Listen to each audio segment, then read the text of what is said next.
They blame gender for her surrender. This week, Michelle Obama scolded female Trump supporters in front of an audience at a business conference in Boston, a city in Massachusetts.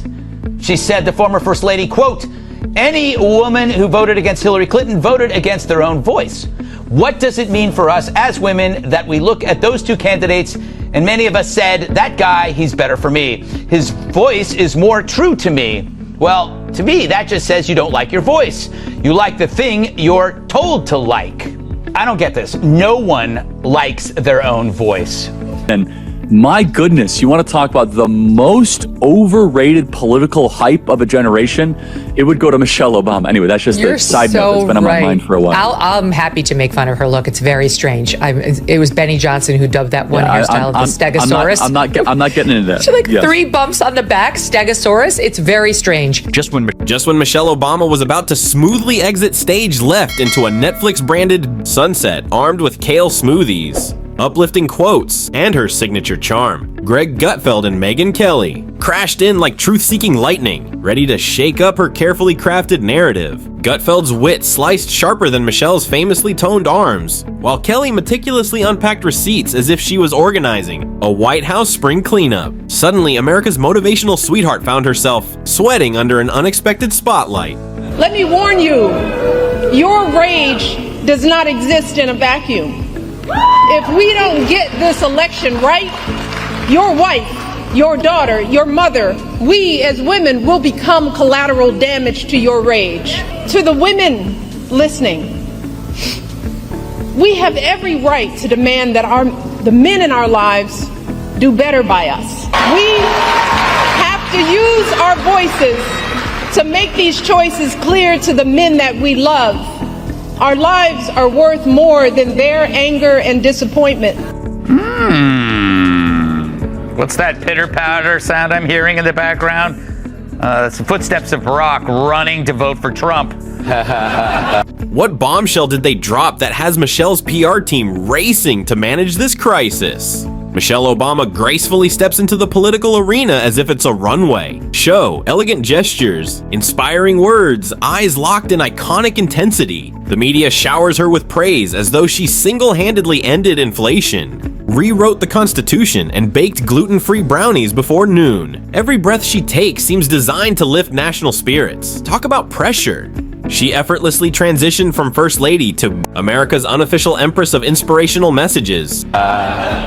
So, Kat, they know that they're having a hard time with men. Right. Doesn't seem like this is the right strategy. No. She basically says that they're hurting women by voting for Trump. But I think they don't understand that where it comes from in the first place is that people are sick of being told how bad they are and talked down to, But now she's getting softly roasted by Megyn Kelly and Greg Gutfeld, much like a marshmallow claiming to be a fiery torch.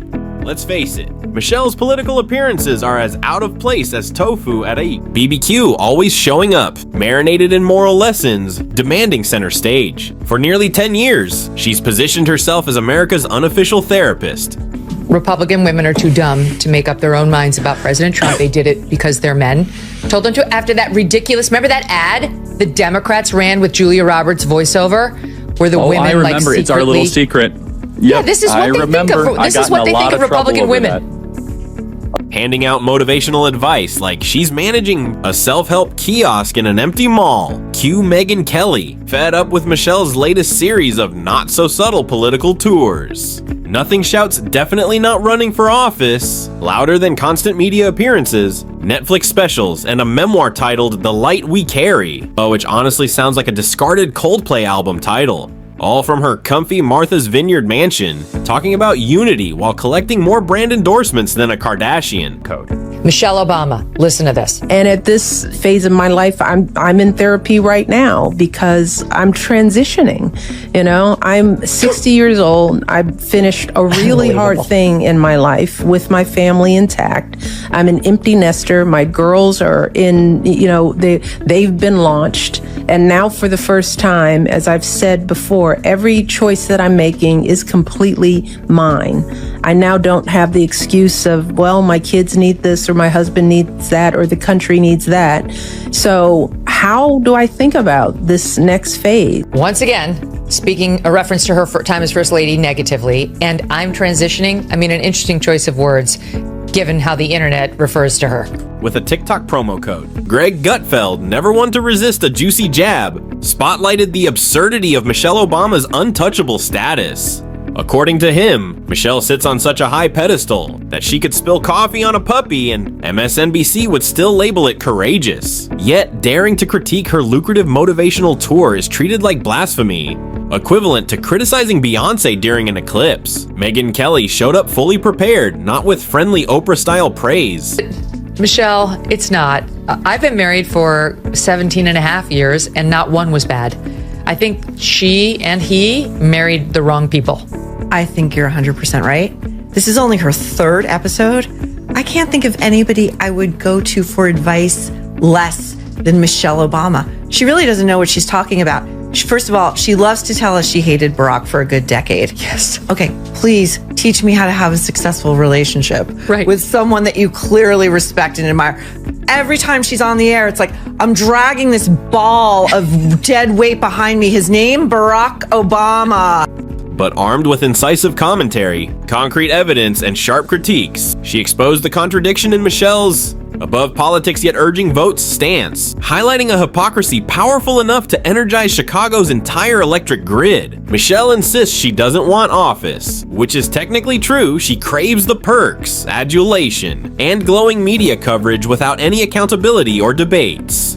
Michelle essentially acts as the emotional frontwoman for Barack Obama's legacy. Whenever Barack stumbles, Michelle swoops in with eloquent speeches on resilience from the comfort of beaches and sangria sessions with Oprah. She's become a political distraction. Looks like you're holding Barack accountable, need some poetic deflection instead. Gutfeld cleverly compared Michelle to that coworker who claims to hate drama but continually organizes. Team building exercises guaranteed to end in tears and HR interventions. Every election cycle, Michelle pops up like a motivational jack in the box, prompting media parades, as if she's personally vanquished global fascism through a TED Talk. But I think that it's insulting when you try to tell other women, like, first of all, what about the women that are out there and working and aren't married? They don't have a husband telling them what to do, and the ones that are married, their husband's not telling them what to do either. I think it's just assuming it's demeaning to women to say that we can't think for ourselves, can't make a decision for ourselves, and if you made the decision, you're wrong for doing so. You have to vote your conscience and do so from an informed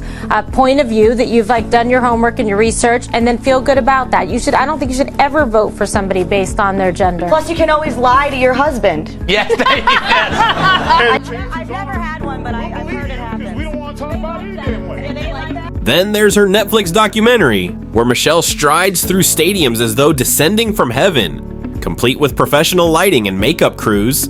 She's not promoting a book, she's preaching about how misunderstood she is under spotlights, brighter than Ecuador's GDP. Her carefully crafted disdain for political chaos seems tone deaf, especially from someone whose husband oversaw drone strikes and deportations. Yet Michelle insists she's only about hope and light, particularly when Amazon Prime sponsors the event and Ellen moderates. Even Michelle's wardrobe receives absurd media worship. Vogue dedicates lengthy essays about optimism and harmony when she wears yellow. Boots, they reportedly speak truth to power. Greg Gutfeld jokes that even if she wore a hazmat suit, the New York Times would run with Michelle Obama elegantly eliminates pathogens. It's complicated, entertaining, and exactly what happens when someone finally peeks behind Michelle Obama's meticulously maintained facade. Did this deep dive resonate with you? Smash that like button, drop your thoughts in the comments, and don't forget to subscribe for more explosive takes. Until next time, stay curious,